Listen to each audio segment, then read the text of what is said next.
Hello, good people. Top of the day, Betwabble, Tiffany, Talaine, Shayla. Top of the day, beautiful people. Top of the day. Hey, listen, guys, what in the world is going on this earth in DC? Let me tell y'all something. I posted it yesterday. I spent the day studying, the tax season about to start and stuff. I'm like, at first my mama called me. She said, girl, you seen this foolishness going on? I said, what foolishness? She said, in D.C. I said, no, I've been studying all day. And at that time, I had started to cook dinner. I said, so she sent me a link and stuff, and then I cut the news on. I'm like, what is going on? And of course, with my mind be going, I'm like, okay, so first of all, how did they even get into the Capitol building? Had that been us, they would have, we going to infiltrate their plans. They about to leave out their house. They would have caught us coming out our houses. These people made it to the Capitol, and they're inside. They are crawling all over the building, up this scaffolding and stuff. It's looking like World War Z. I'm like, and I don't hear any gunshots. I don't see the military. I don't see the National Guard. What is going on here? I'm just like, you know what? Only in America can people get away with this foolishness that don't look like us. Boy, I was saying, I'm like, I made it inside while the proceedings were going on. Like it was caught on camera live. I'm like, what the crap? Top of the day, peace and blessings, all of y'all and everybody that came in on YouTube. I'm just like, this is crazy. Top of the day, King T, Trina. Let's see. This morning they said they were protesting all across the country. Just nothing is out of control as Washington. Let me tell y'all something. Look, let me tell y'all about this dream. It was all staged, sister, but you're right. If it was us, it would have been more dead bodies. I'm telling you, it would have been blood and guts everywhere. Blood and guts and black bodies. I'm just like, this is crazy. But as I look at it, though, right, I think you absolutely right. Some people carry a privilege that we don't. But blessed be the most holy Yahuwah who sits on high. He grants us privilege. And although we're just now starting to see it happen, but our privilege is with him, right? And if y'all keep his commands, he gonna keep y'all safe from some of this foolishness that's happening. Shalom, shalom, mom. Listen, let me tell y'all about this dream that I had January 2020. I was reminded yesterday as I was watching this. Nikki, hey girl, hey, grand rising, greetings. Okay, so last year, and mind you, this was before COVID, all this stuff broke out, right? So I was sitting right here in my kitchen. And matter of fact, in my dream, this little table that I'm sitting at, the little bar table, it wasn't here in my dream. And I got plants right now. You probably see them, but I got like big plants there right here in front of the little bay window and stuff, right? So in my dream, none of this was here. And I had walked into my kitchen and I got this bay window, and I had opened up actually, when I walked into the kitchen, they were closed. And I went to go open them up because I just grab them, open them up. And I came over here to this, to the right side of my window. And when you come to the right side of my window, when you look out, you can see my porch, right? And you can look, and it's facing the direction of the east, where I can see the tennis court and the sun rising and all that stuff. So I came and I opened this side first, and I had slightly opened it, and I seen this Caucasian dude standing in front of my window. Like, you had to step into my garden bed past my porch to be up on my window like this. He was up on my window like he was a burglar, but he wasn't trying to break in. He was standing at my window in despair, weeping. Have you ever seen somebody cry from the depths of their soul? This is what this Caucasian guy was doing. And he didn't seem to, he looked probably to be about my age, if not just a little bit older, but he definitely wasn't any older than 45. That's based on what I saw. But he was standing at my window, standing up straight, arms to the side, and he was crying from the depths of his soul, you could hear the wail come from the pit of his stomach. And I just looked at him, and he was crying, and he looked at me, and I just looked at him, my heart went out to him, but it was you not coming in here, right? And then I looked past him while he was standing right there in front of my window, and I began to look in the street, and I seen police cars. I seen, and then here's what's crazy about the scene, right? And then here's why I was reminded of it yesterday. Because if they keep on in their foolishness out here in these streets, the people with that they say they have white privilege. What, I'm not being racist to anybody. I got friends that come watch this that are other colors than me, right? They're of other ethnicities, but I'm just telling you my dream, right? So, but in my dream, it was just Caucasian people, and it was literally like all hell had broken loose in the streets. And as I looked, there was police cars. They were lined, not necessarily lined up, but they was like, it was a few of them. They was like straddled throughout the street, and you can tell all kinds of craziness had broken out. And then I seen police officers tackling white people. I'm like, they were white, like they were Caucasian police officers tackling Caucasian people to the ground. They were treating them like they were black people. And I'm standing there looking out my window. I'm like, and I'm just like in shock and awe, looking out the window at this scene that's like taking place outside of my window. Like they had their guns drawn on them. They had knees on their necks. They was on the ground. I mean, they were being extremely rough with them. Like they were being extremely rough with their own kind. And it just blew my mind. And this guy right here that was still standing at my window, he was like wailing like, please help us, please help us. And you know what I did? I didn't feel bad in the dream, but not that my heart went out to him, but there was like this, and I can't really explain it, but there was this, it was like this protective border around my house where even if he wanted to get in here himself, he could not penetrate the barrier, right? And I could see the barrier of protection going around my home. And it's about this time where I noticed it, Joshua had come walking to my kitchen, and since the window was open and I didn't want him to see that, I took the shade and I just kindly closed it slow while I was looking at him in his eye. And it was like, you know how you watch movies or something, or you want to help somebody but you can't. It's like, sorry, I can't help you. It was like that. I just kind of slowly closed the window. My heart went out to him, but I'm like, y'all have to deal with this. And and it closed. And I'm just like, oh, snap. And I'm thinking about, that came back to me yesterday when I saw all this popping off when I cut on the news and stuff. I'm like, people just don't realize this is just the beginning of what's about to happen. Like, we looking back like, this is crazy. If it had been black people, they'd be all kinds of shot up, all kind of bullets flying. They'd already be them called in, the bombers and everything, start blowing up cities and everything. But it's just like they're sitting back in the office like, yeah, yep, they climbing up the side of the building, they looking like zombies. This World War Z out here, and I'm just standing my post, going, hey, y'all going through. And like, they talking to them. I'm like, our people just couldn't stand there in peace and hold a sign. They bringing out water hoses. They got guns drawn on them and stuff. Tear gas. I'm like, what the crap is going on here? So, although what I saw in my dream wasn't necessarily happening in full effect, because at this point it didn't seem like the cops were doing anything to these people. But it's going to come to a point, and I'm not sure exactly when it's going to happen, but it lines up with scripture, believe it or not. And if y'all read through the books of the prophets, you will see, and when it talks about what happens when Yahuwah begins to deliver his people, that's Yahuwah's MO. That's how he operates. What he does is, the enemy that is against his people, he causes the enemy to begin to implode within. And just sit back, y'all. All we got to do really keep Yahuwah's law, statutes, and commands. Be ready. Talk to y'all. Do what you're doing. Because remember, while all the plagues was going on, there was light in Goshen.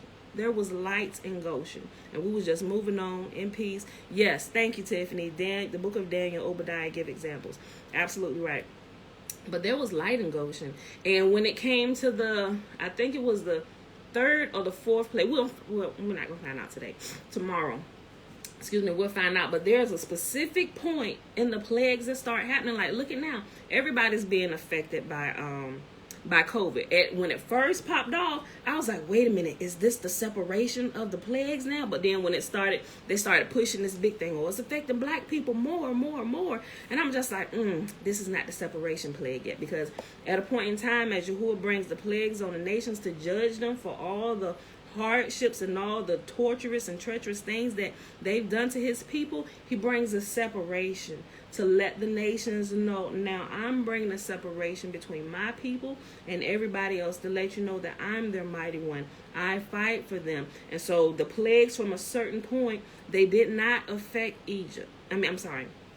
They affected Egypt, but they did not affect Israel. Yahuwah, when I say Israel in regards to this, I'm not talking about like a country. I'm talking about the nation of people. The plagues began to only affect the Egyptians, and Yahuwah's people, Israel, the descendants of Jacob, they were not affected by it. So I'm watching for these things, right? So, but we're going to see with the government and all over the world, just like America's on the world stage, because America is the world power. America is the second Egypt, right? America is the second Egypt. So it's the world power, and it's on the big stage, and everybody's watching what's going on in Egypt. Everybody's watching what's going on in America. This is going to be the site where it all goes down, right? And things pop off here. It's going to be the catalyst for them to pop off all across the world. And our brothers and sisters in captivity, scattered to the four corners of the earth, they are watching. Everybody's watching what's going down here. And people are in like, what is going on in America? Things are going haywire. The government is losing control. They forgot about Yah and his people who have been here. All right. So, but anywho, I know there was a long introduction, but I was completely baffled when I cut the news on yesterday. I'm like, what is going on here? You know, so, but I'm just like, Yep, we're getting closer by the day. So, Yahuwah's people, just get your popcorn, follow Yahuwah's law, statutes, and commands. Know that our mighty one, our most high God, Yahuwah, is going to keep us safe. Is going to keep us safe. Yes, our time is nigh for sure now, Aliyah. Okay.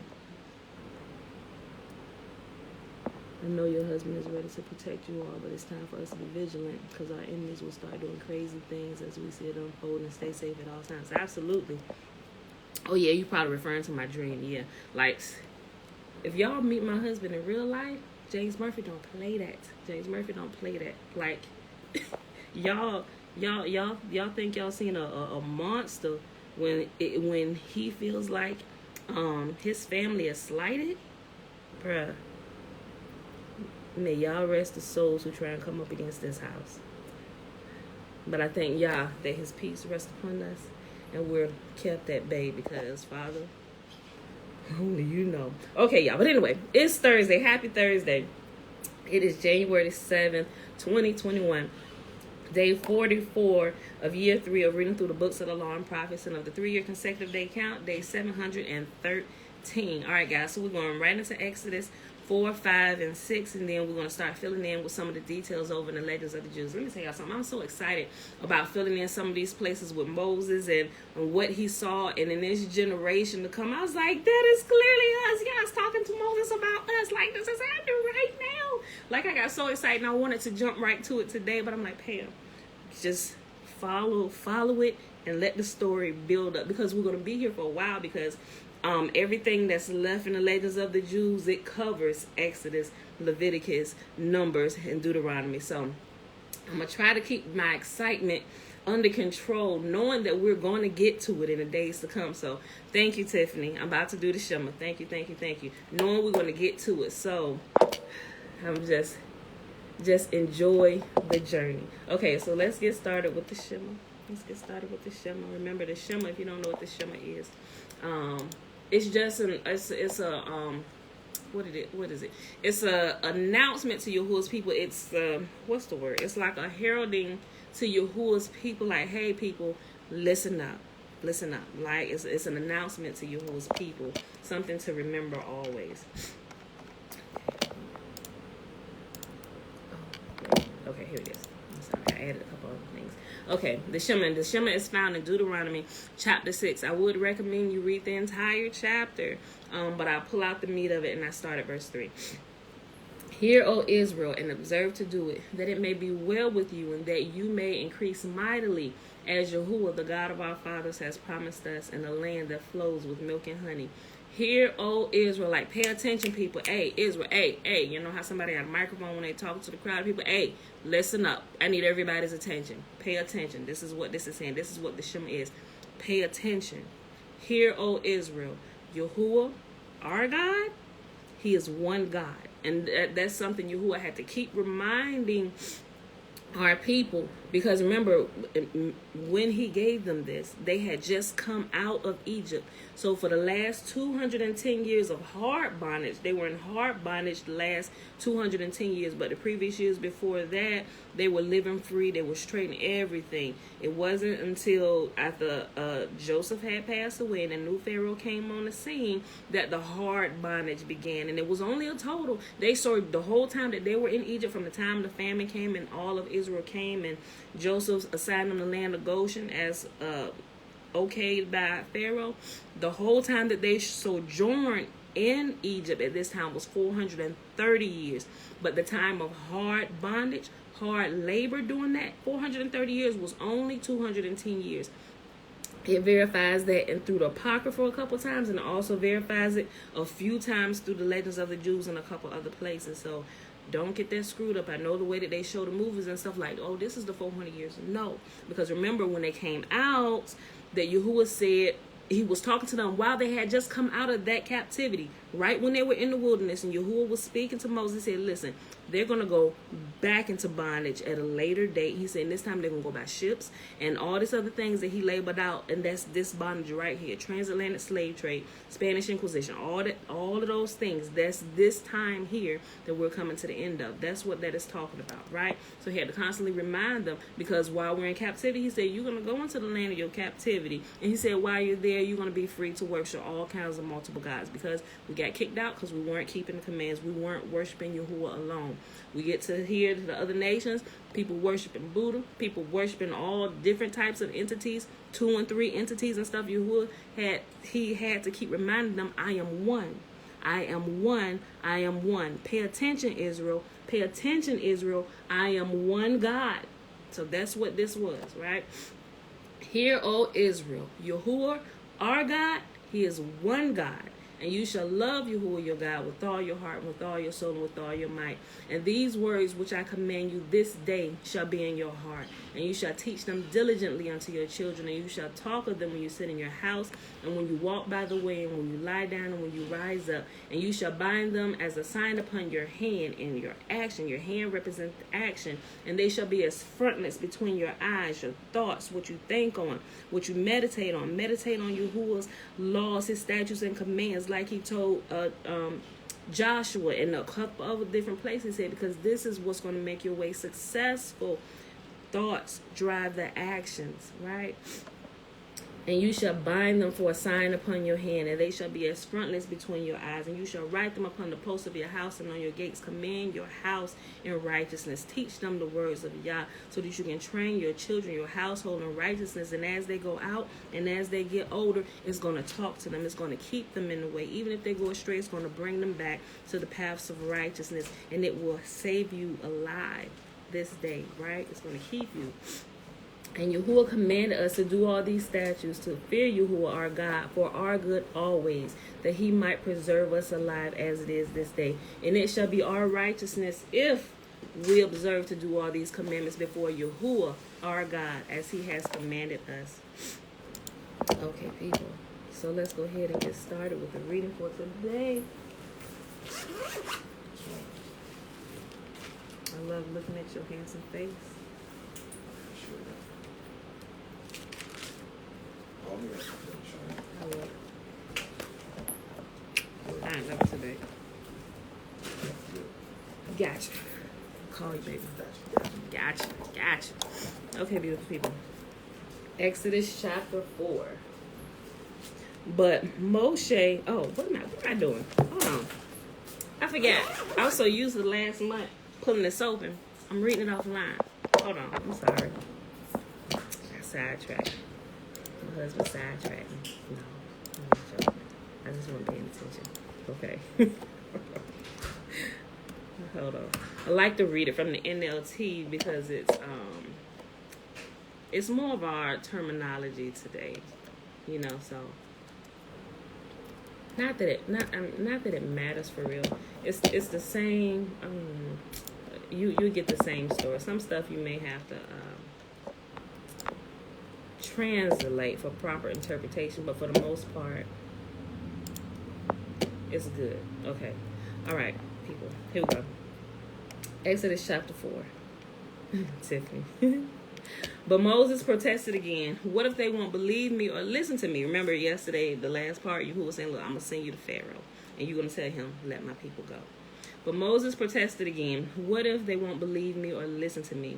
What if they say, Yahuwah never appeared to you? Then Yahuwah asked him, what is that in your hand? A shepherd's staff, Moses replied. Throw it down on the ground, Yahuwah told him. So Moses threw the staff down, and it turned into a snake.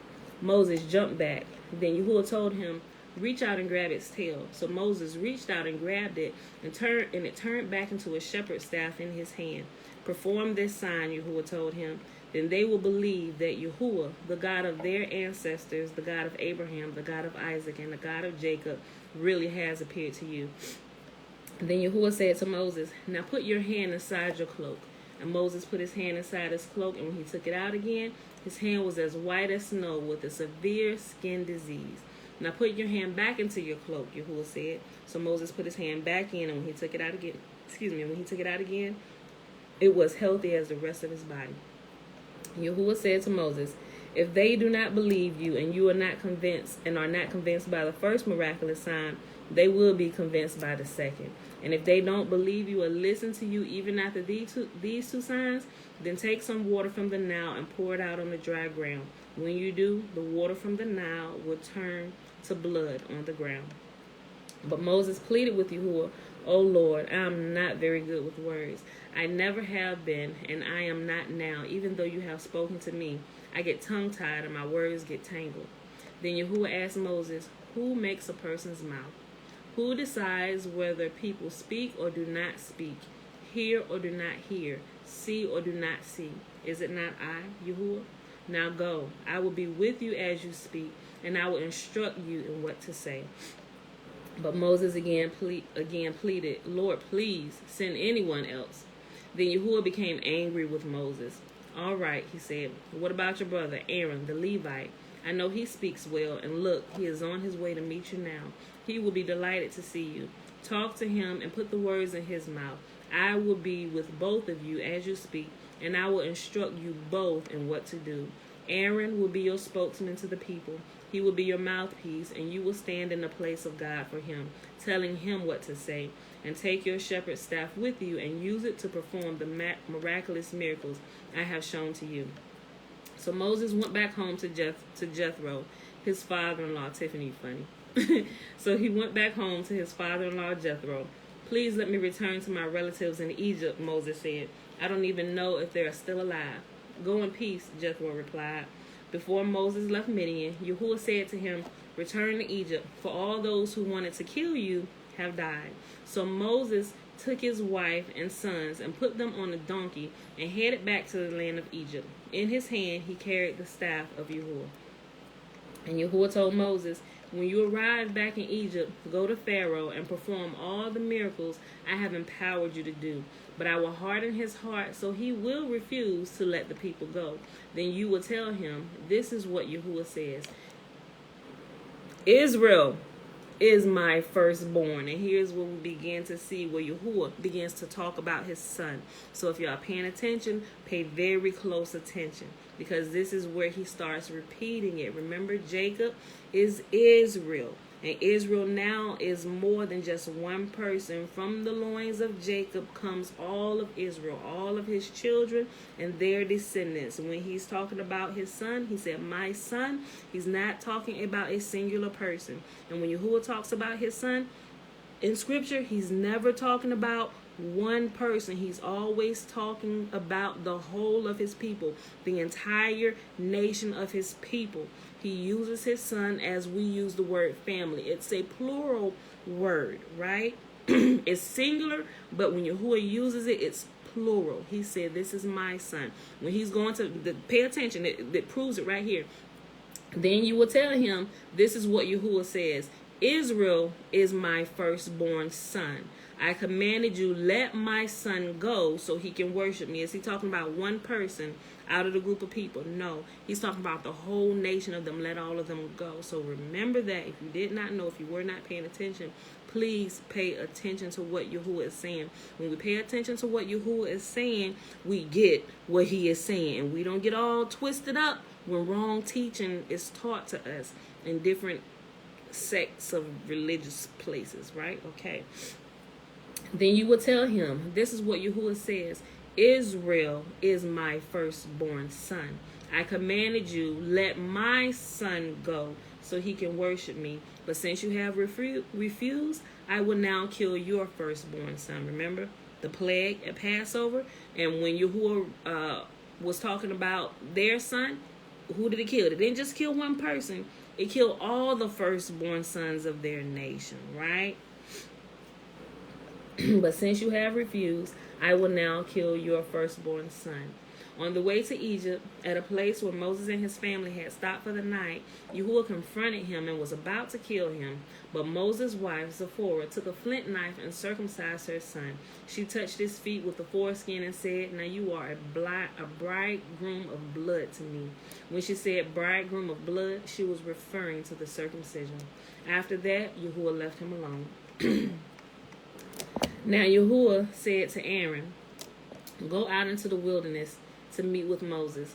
So Aaron went and met Moses in a mountain of Yah, and he embraced him. Moses then told Aaron everything Yahuwah had commanded him to say, and he told him about the miraculous signs Yahuwah commanded him to perform. Then Moses and Aaron returned to Egypt and called all the elders of Israel together. Aaron told them everything Yahuwah had told Moses, and Moses performed the miraculous signs as they watched. Then the people of Israel were convinced that Yahuwah had sent Moses and Aaron.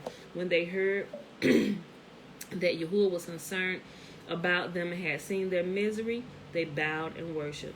Excuse me. A sip of water, y'all. Sorry. Okay. Exodus chapter 5. And I don't believe it's going to be any different. Yahuwah is warning his people, so he's speaking to those whom he knows is going to get the word back to his people. Yahuwah said, I hear you. I hear y'all. I'm coming to get you. Exodus chapter 5. After this presentation to Israel's leaders, Moses and Aaron went and spoke to Pharaoh. They told him, this is what Yahuwah says. The God of Israel says, let my people go so that they may hold a festival in my honor in the wilderness. Is that so?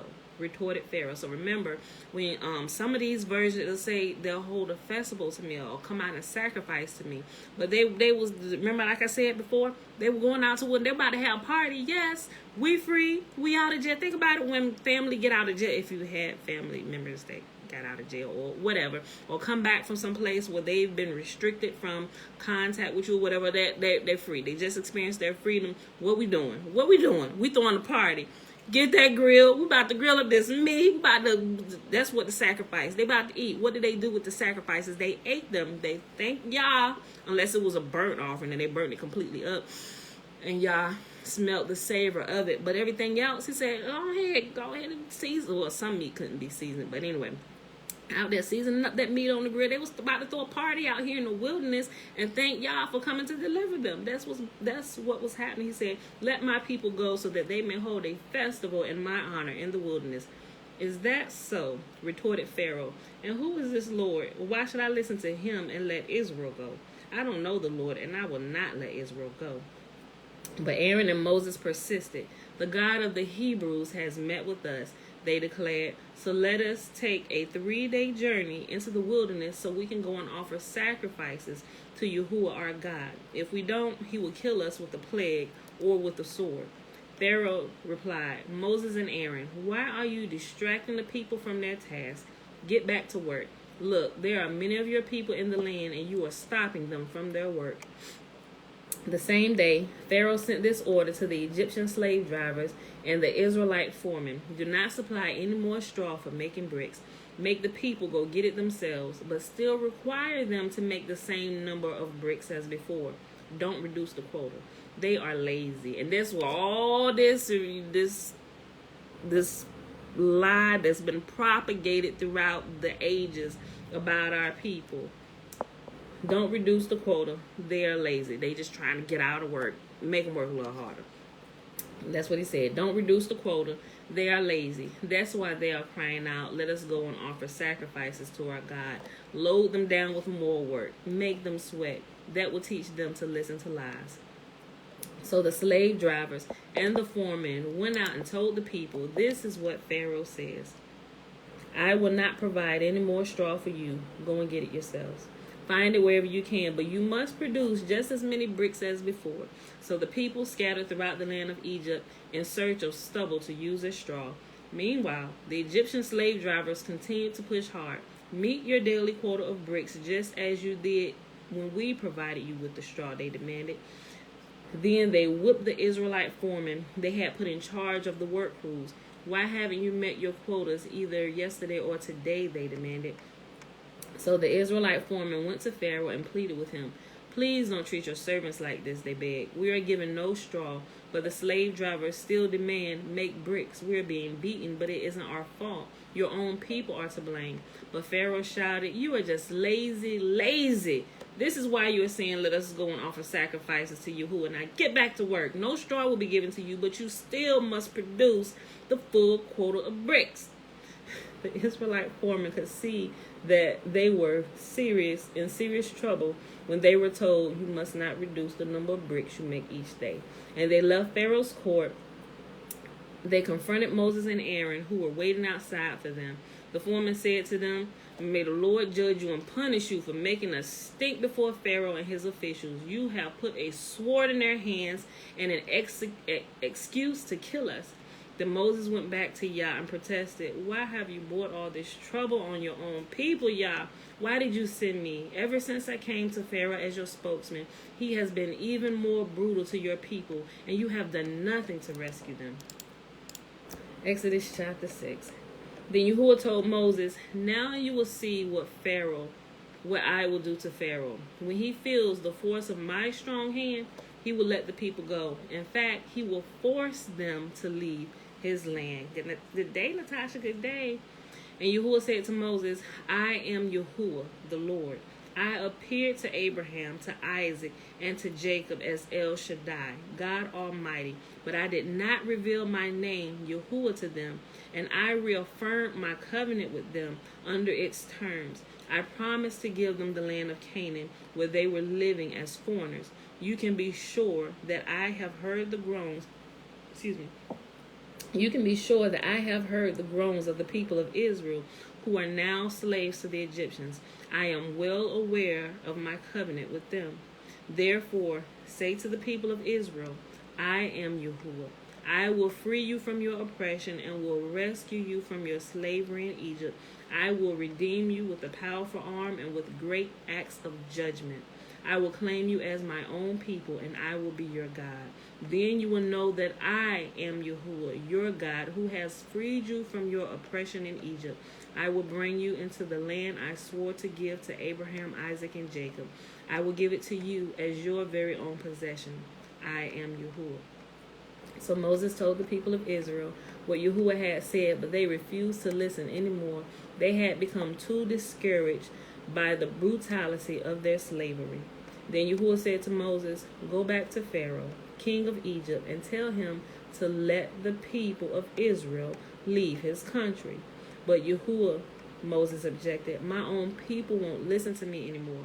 How can I expect Pharaoh to listen to me? I'm such a clumsy speaker. But Yahuwah spoke to Moses and Aaron and gave them orders for the Israelites and for Pharaoh, the king of Egypt.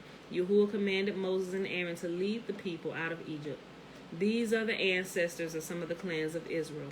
The sons of Reuben, Israel's oldest son, were Hanok, Palu, Hezron, and Carmi. Their descendants became the clans of Reuben. The sons of Simeon were Jemuel, Jamin, Ohad, Jachin, Zahor, and Shaul. Shaul was a Canaanite woman. Shaul's mother was a Canaanite woman. Their descendants became the clans of Simeon. The descendants of Levi, as listed in their family records. The sons of Levi were Gershon, Kohath, and Merari. Levi lived to be 137 years old. The descendants of Gershon included Libni and Shimei, each of whom became the ancestor of a clan. The descendants of Kohath included Amram, Ishar, Hebron, and Uzziel. Kohath lived to be 133 years old. The descendants of Merari included Mahi and Mushi. These are the clans of the Levites as listed in their family records. Amram married his father's sister Jochebed, and she gave birth to his sons, Aaron and Moses. Amram lived to be 137 years old. The sons of Ishar were Korah, Nepheg, and Zikri. The sons of Uzziel were Mishpel, Elzaphan, and Sithri. Aaron married Elisheba, the daughter of Aminadab and sister of Nashon, and she gave birth to his sons, Nadab, Abihu, Eleazar, and Ithamar. The sons of Korah are Eser, Elkanah, and Abisai. Their descendants became the clans of Korah. Eleazar, son of Aaron, married one of the daughters of Putiel, and she gave birth to his son Phinehas. These are the ancestors of the Levite families listed according to their clans. The Aaron and Moses named in this list are the same ones to whom Yahuwah said, "Lead the people of Israel out of the land of Egypt like an army." It was Moses and Aaron who spoke to Pharaoh, the king of Egypt, about leading the people out of Egypt. When Yahuwah spoke to Moses in the land of Egypt, he said to him, "I am Yahuwah. Tell Pharaoh, the king of Egypt, everything I am telling you." But Moses argued with Yahuwah, saying, "I can't do it. I'm such a clumsy speaker. Why should Pharaoh listen to me?" Okay, y'all, so let's hop right on over here to the Legends of Jews, where we left off yesterday. Remember, we're at volume 2.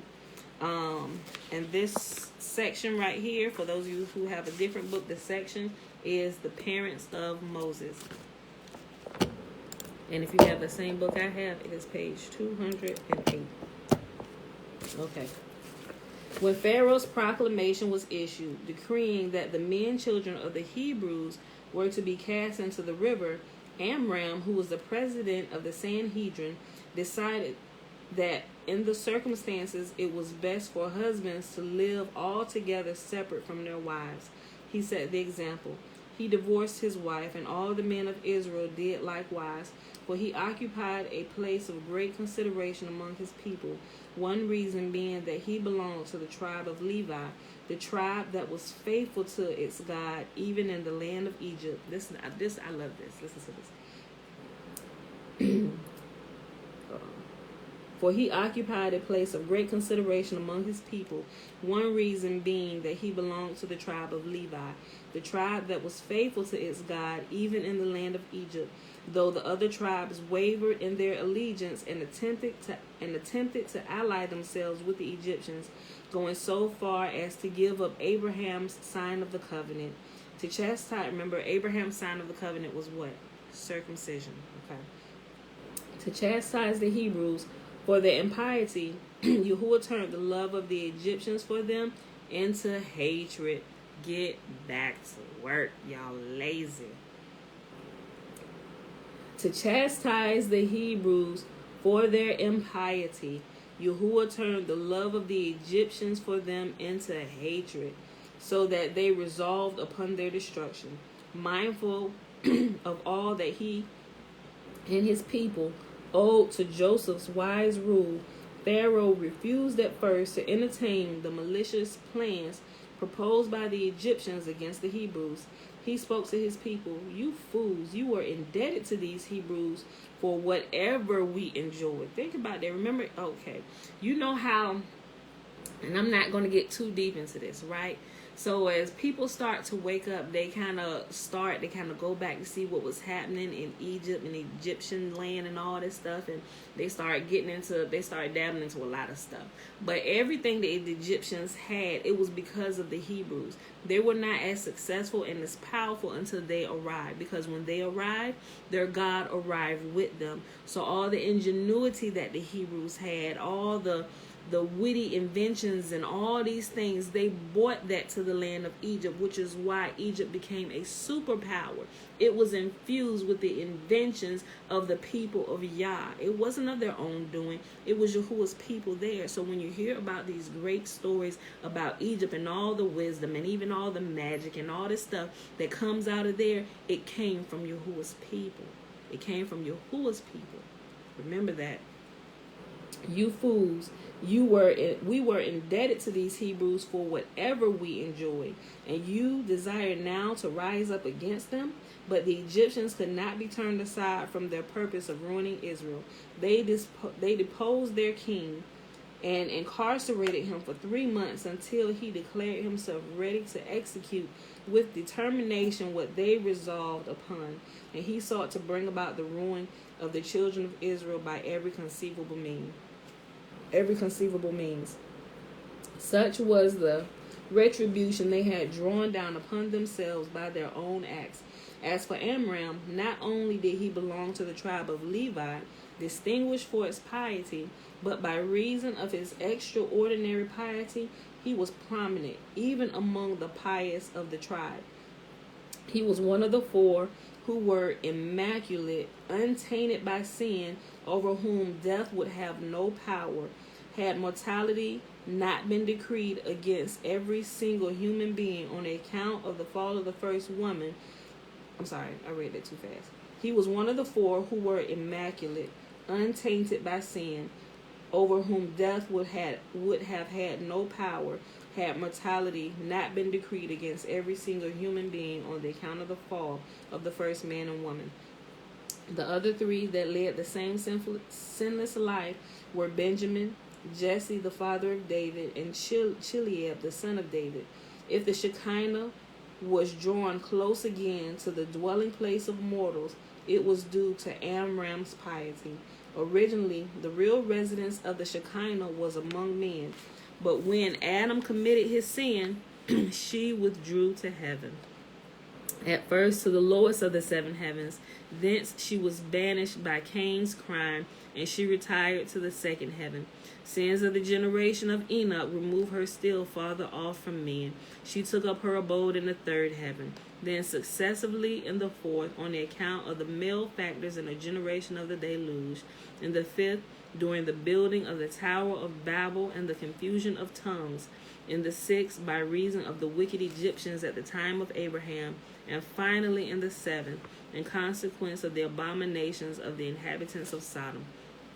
6 righteous men, Abraham, Isaac, Jacob, Levi, Kohath, and Amram, drew the Shekinah back one by one from the 7th to the 1st heaven, and through the 7th righteous man Moses, she was made to descend to the earth and abide among men as aforetime. Whew, this is getting good. Amram's sagacity kept pace with his piety and his learning. The Egyptians succeeded in enslaving the Hebrews by seductive promises. At first, they gave them a shekel for every brick made, tempting them to superhuman efforts by the prospect of earning much money. Later, when the Egyptians forced them to work without wages, they insisted upon having as many bricks as the Hebrews had made when their labor was paid for, but they could demand only a single brick daily from Amram, for he had been the only one whom they had not led astray by their artifice. He had been satisfied with a single shekel daily, and therefore made only a single brick daily, which they had to accept afterwards as the measure of his day's work.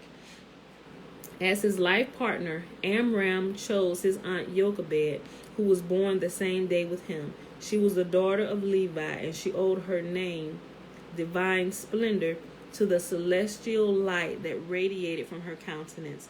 She was worthy of being her husband's helpmeet, for she was one of the midwives that had imperiled their own lives to rescue the little Hebrew babes. Indeed, if Yahuwah had not allowed a miracle to happen, she and her daughter Miriam would have been killed by Pharaoh for having resisted his orders and saved the Hebrew children alive. When the king sent his hangmen for the 2 women, Yahuwah caused them to become invisible, and the bailiffs had to return without accomplishing their errand.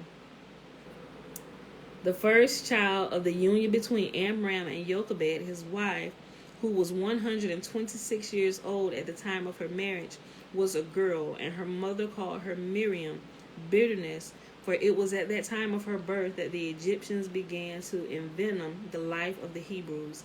The second child was a boy called Aaron, which means woe unto this pregnancy, because Pharaoh's instructions to the midwives to kill the male children of the Hebrews was proclaimed during the months before Aaron's birth. The birth of Moses. When Amram separated from his wife on the account of the edict published against the male children of the Hebrews, and his example was followed by all the Israelites, his daughter Miriam said to him, Father, thy decree is worse than Pharaoh's decree. The Egyptians aim to destroy only the male child, but thou includest the girls as well. Pharaoh deprives his victim of life in this world, but thou preventest children from being born, and thus thou deprive them of the future life too. He resolves destruction, but who knows whether the intention of the wicked can persist? Thou art a righteous man, and the enactments of the righteous are executed by Yahuwah. Hence thy decree will be upheld. Amram recognized the justice of her plea, and he repaired to the Sanhedrin and put the matter before his body. The members of the court spoke and said, It was thou that did separate husbands and wives, and from thee should go forth the permission for remarriage. Amram then made the proposition that each of the members of the Sanhedrin return to his wife, wed her clandestinely, but his colleagues repudiated the plan, saying, And who will make it known unto the whole of Israel? Accordingly, Amram stood publicly under the wedding canopy with his divorced wife Jochebed, while Aaron and Miriam danced about it, and the angels proclaimed, Let the mother of thy children be joyful. His remarriage was solemnized with great ceremony, to the end that the men had followed his example in divorcing their wives. To the end that the men that had followed his example in divorcing their wives might imitate him now in taking them again unto themselves. And so it happened.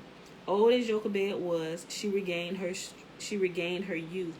Her skin became soft, the wrinkles in her face disappeared, the warm tints of maiden beauty returned. In a short time, she became pregnant. Amram was very uneasy about his wife's being with child. He knew not what to do. He turned to Yahuwah in prayer and entreated him to have compassion upon those who had in no wise transgressed the laws of his worship, and afford them deliverance from the misery they endured, while he rendered abortive the hope of their enemies, who yearned for the destruction of their nation. Yahuwah had mercy on him, and he stood by him in his sleep, and exhorted him not to despair of his future favors. He said further, He did not forget their piety, and he will always reward them for it, as he had granted his favor in the other days unto their forefathers.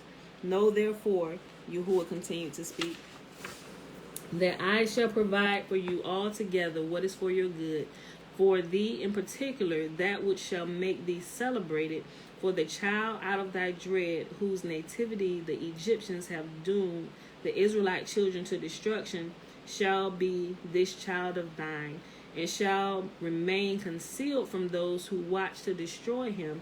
And when he has been bred up in a miraculous way, he shall deliver the Hebrew nation from the distress they are under by reason of the Egyptians. His memory shall be celebrated while the world lasts, not only among the Hebrews, but among the strangers also. Think about this. That's true. We still celebrate Moses.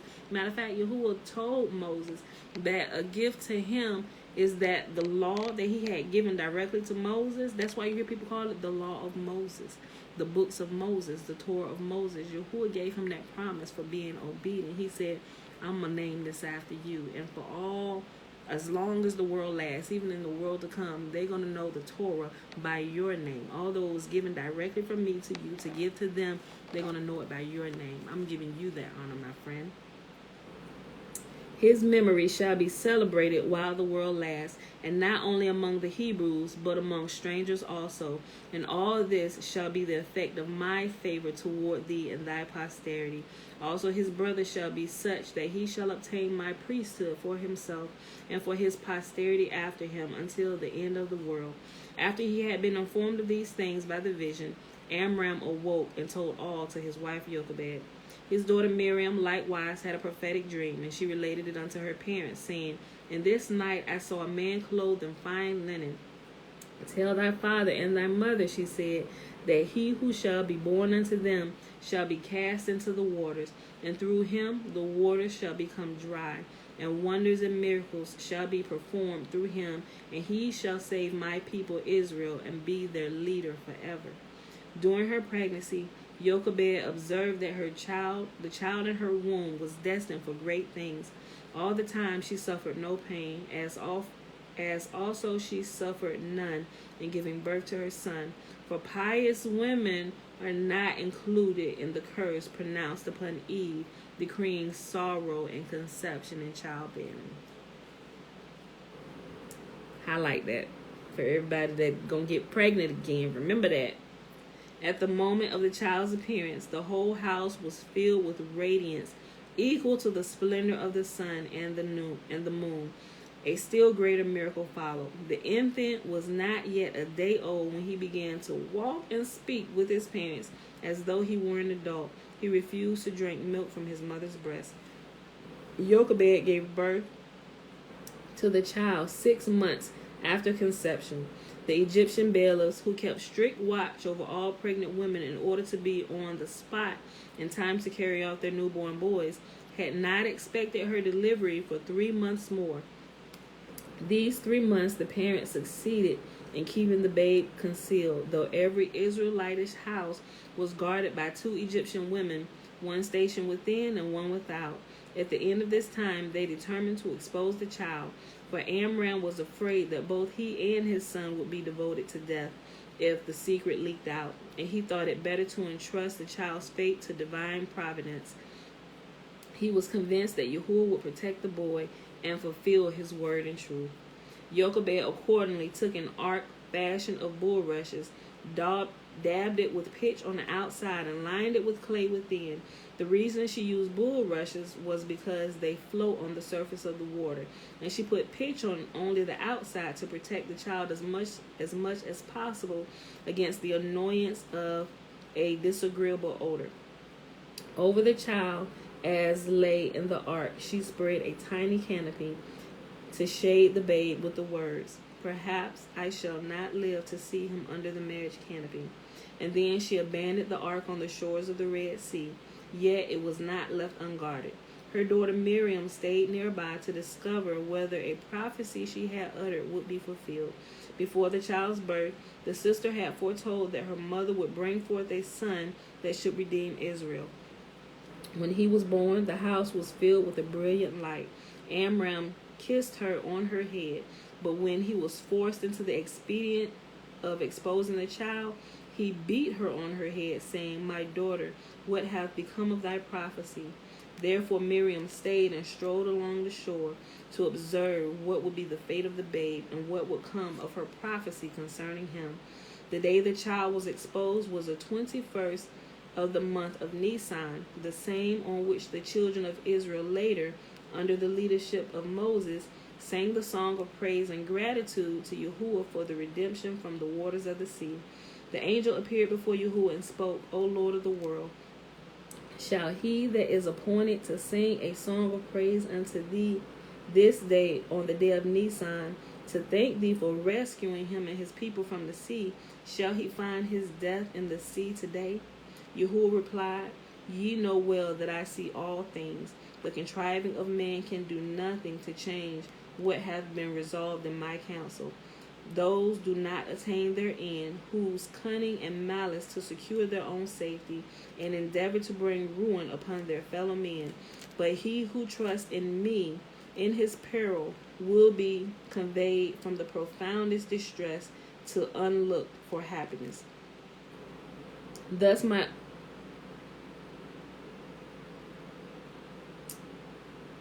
I paused on that word. Hold on. My omnipotence. I know I sounded that out real wrong. I was just trying to think how I pronounce that.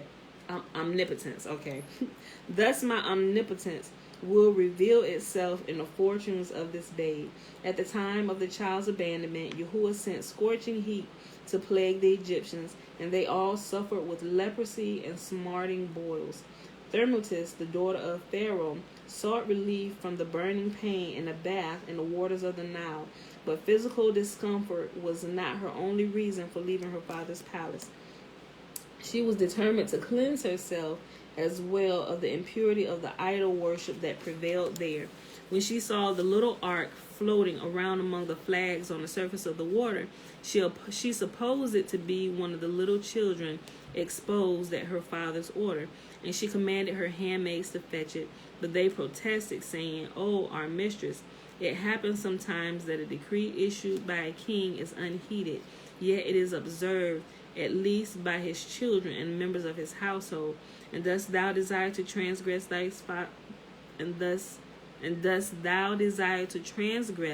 thy father's edict."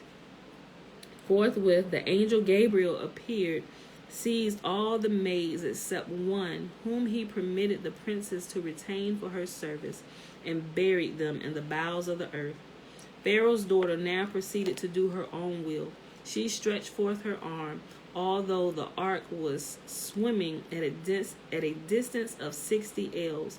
She succeeded in grasping it because her arm was lengthened miraculously.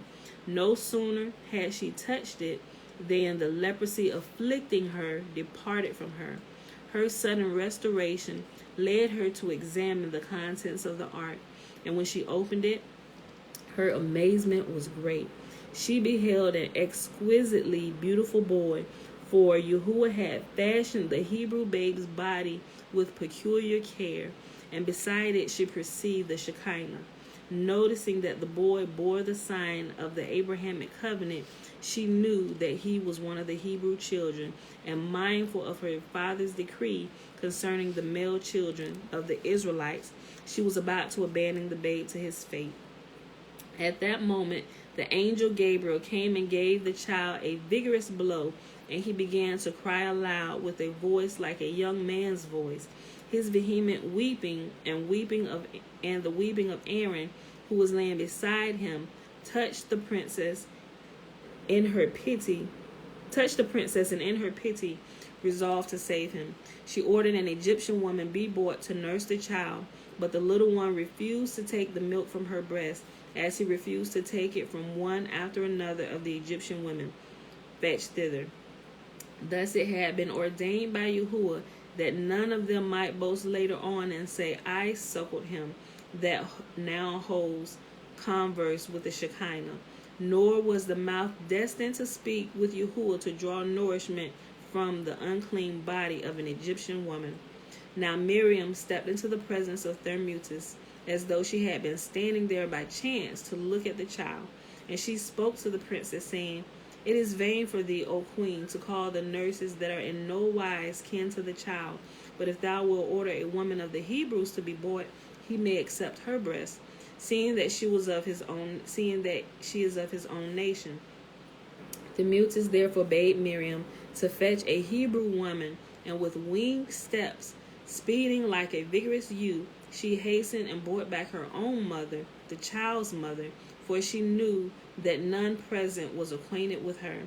The babe, unresisting, took his mother's breast and clutched it tightly. The princess committed the child to Jochebed's care, saying these words, which contained an unconscious divination: "Here is what is thine. Nurse the boy henceforth, and I will give thee 2 silver pieces as thy wages."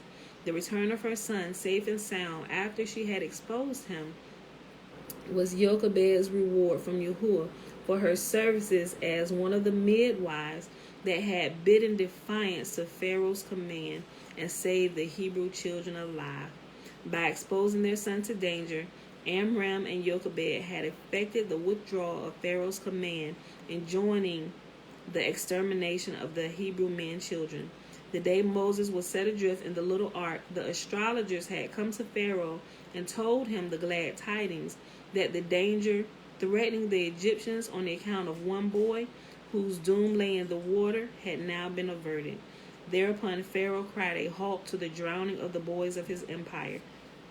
The astrologers had seen something, but they knew not what, and they announced a message, the import of which they did not comprehend. Water was indeed the doom of Moses, but that did not mean that he would perish in the waters of the Nile. It had reference that the waters of Meribah, the waters of strife, and how they would cause his death in the desert before he completed his task of leading the people to the promised land. And so we know, remember, Yahuwah, he said, the first time he told Moses, he said, strike the rock and the water will flow for the people. But the next time they cried out for water, Yahuwah told Moses to speak to the rock. The people had pissed Moses off by this time, and Moses struck the rock again. Therefore, that rock is called the waters at the strife of Meribah. Hold on. It had reference to the waters of Meribah, the waters of strife. Okay, so it was that right there that caused Moses to miss out on the promise, because Yahuwah said, because you did not sanctify me as holy in the presence of the people, Moses, you can't go into the promised land. He said, your anger accomplishes nothing for me. I told you to speak to the rock.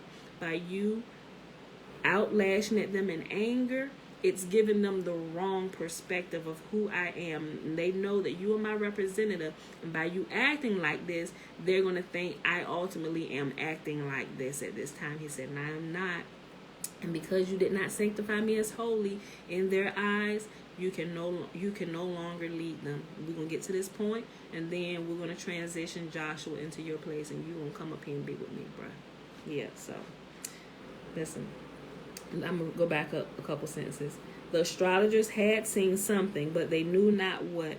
They announced a message, the import of which they did not comprehend. Water was indeed the doom of Moses, but that did not mean that he would perish in the waters of the Nile. It had been reference to the waters of Meribah, the waters of strife, and how they would cause his death in the desert before he had completed the task of leading the people into the promised land. Pharaoh, misled by the obscure vision of his astrologers, thought that the future Redeemer of Israel was to lose his life by drowning, and to make sure that the boy whose appearance was foretold by the astrologers might not escape his fate, he had ordered all the boys, even the children of the Egyptians, born during a period of 9 months, to be cast into the water. On the account of the merits of Moses, the 600,000 men children of the Hebrews, begotten in the same night with him, and thrown into the water on the same day, were rescued miraculously together with him. And it was therefore not an idle boast if he said later, the people went forth out of the water on account of my merits, or 600,000 men. All right, beautiful people. You know what? Let's read this infancy part right here, and then we'll stop, since we're already talking about the other men children. For 2 years, the child rescued by Pharaoh's daughter stayed with his parents and kindred. They gave him various names. His father called him Heber, because it was for this child's sake that he had been reunited with his wife. His mother's name for him was Juktheel, because she said, I set my hope upon Yahuwah, and he gave him back to me. To his sister Miriam, he was Jared, because she had descended to the stream to ascertain his fate. His brother Aaron called him Abi Zanoah, because his father, who had cast off his mother, had taken her back for the sake of the child to be born. His grandfather Kohath knew him as Abi Gedor, because the Heavenly Father had built up the breach in Israel when he had rescued him, and thus restrained the Egyptians from throwing the Hebrew men children into the water. His nurse called him Abi Soko, because he had been kept concealed in a tent for 3 months, escaping the pursuit of the Egyptians. And Israel called him Shemaiah ben Nathaniel, because in his day Yahuwah would hear the sighs of the people and deliver them from their oppressors, and through him he would give them his own law. And through him he would give them his own law. His kindred and all Israel knew that this child was destined for great things, for he was barely 4 months old when he began to prophesy, saying, in the days to come I shall receive the Torah from the flaming torch. When Jochebed took the child to the palace at the end of the 2 years, Pharaoh's daughter called him Moses because she had drawn him out of the water, and because he would draw the children of Israel out of the land of Egypt in the day to come. And this was the only name whereby Yahuwah called the son of Amram, the name conferred upon him by Pharaoh's daughter. He said to the princess, Moses was not thy child, yet thou did treat him as such.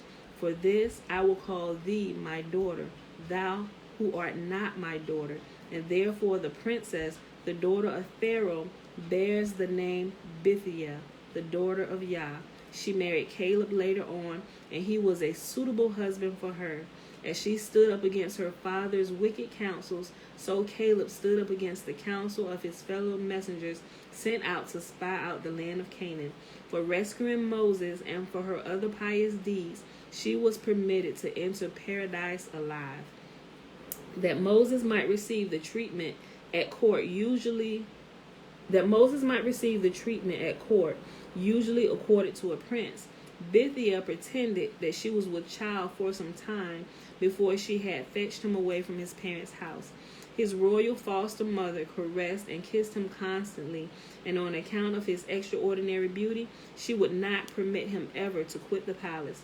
Whoever set eyes on him could not leave off from looking at him. We know that Joseph had that same beauty. Remember how Potiphar's wife was sickly in love with him, that she couldn't do nothing but stare at him, doing all kinds of stuff to get that man. Whoever set eyes on him could not leave off from looking at him, wherefore Bithiah feared to allow him out of her sight. Moses' understanding was far beyond his years, as his instructors observed that he disclosed keener comprehension than is usual at his age. All his actions in his infancy promised greater ones after he should come to a man's estate, and when he was but 3 years old, Yahuwah granted him remarkable size. As for his beauty, it was so attractive that frequently those meeting him as he was carried along the road were obliged to turn and stare at him.